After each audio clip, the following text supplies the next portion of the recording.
আমি একটা গল্প শেয়ার করতে চাই। এই গল্পটা আমার 5-6 বছর আগে একটা ইউটিউব ভিডিওতে দেখেছিলাম, যেটা আমার লাইফকে অনেক ইন্সপায়ার করেছিল। তখন আমি কেবল 10 মিনিট স্কুলের জার্নিটা শুরু করছি।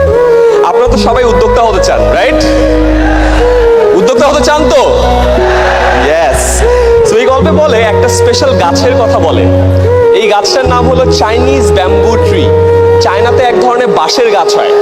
সেই বাঁশ গাছে যখন আপনি বীজ বপন করবেন, 1-2 দিন পানি দিবেন, গাছটা বড় হয় না।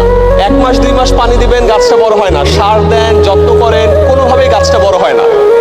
1 বছর বীজ থেকে চারা গাছ অঙ্কুরিত হয় না।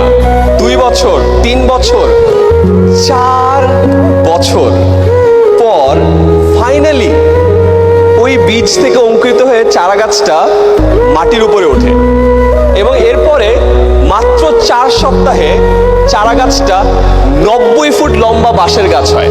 কয় ফুট? 90 ফুট। এই গল্পটার সাথে আপনাদের সবার লাইফের মিল আছে। আপনারা এখন অনেক কষ্ট করছেন, অনেক কষ্ট করে ঢাকায় আসছেন, অনেকের সাথে পরিচিত হওয়ার চেষ্টা করছেন, নেটওয়ার্কিং করছেন, কল দিচ্ছেন, হয়তো পাত্তা পাচ্ছেন না, অনেক জায়গায় যাচ্ছেন, কাস্টমার কিনছে না। মনে রাখেন, আপনারও বীজটা একটু অঙ্কুরিত হতে টাইম লাগছে।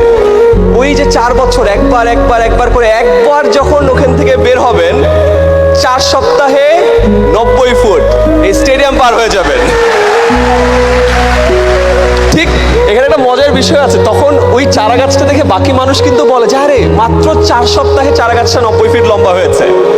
আসলে কি 4 সপ্তাহে 90 ফিট লম্বা হয়েছিল?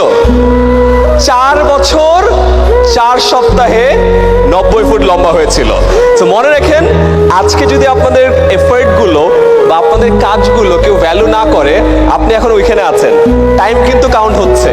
যখন একবারে ওখানে একদম ওই ছাদ ফেরে যখন বের হয়ে যাবেন, তখন মানুষ আপনাকে বলবে যে আরে আঙ্গুল ফুলে কলা গাছ না, হঠাৎ করে বড়লোক হয়েছে। তখন তাদেরকে মনে করায় দেন যে না ভাই,